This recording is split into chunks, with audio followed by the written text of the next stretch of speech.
Ex-President Pinera favored in Chile vote, runoff likely.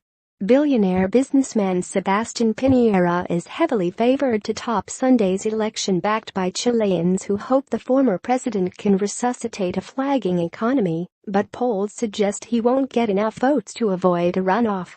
The world's top copper-producing country has been hurt by lower international prices and demand for the metal that is the backbone of its economy.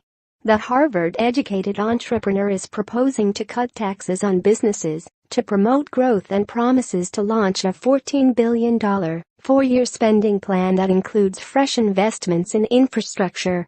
Pinera, 67, struggled with large protests over inequality and education during his 2010 to 2014 presidency, and he ended his term with low popularity ratings. But the economic slump and overall disenchantment with the center-left government of President Michelle Bachelet has given him a boost in this election.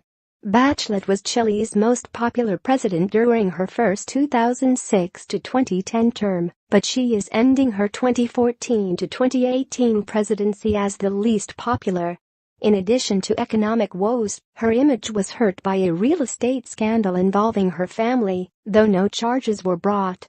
Pinera is also expected to be aided by lower turnout as voting was made voluntary rather than mandatory in 2012. He may also be favored by a fractured center-left coalition that has been questioned by Chileans who feel Bachelet wavered in her promises of profound social changes in labor and education. Polls give Pinera a wide margin over his nearest competitor, center-left Senator Alejandro Guillier, but not enough for him to win the election outright. If no candidate gets more than 50% of the vote, it heads to a runoff between the two top vote-getters. 6 other candidates are also running in the election.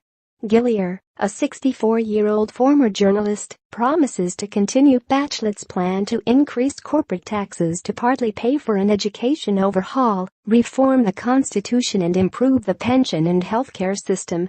He also wants to diversify Chile's resources and develop alternative sources of energy to lower investment costs.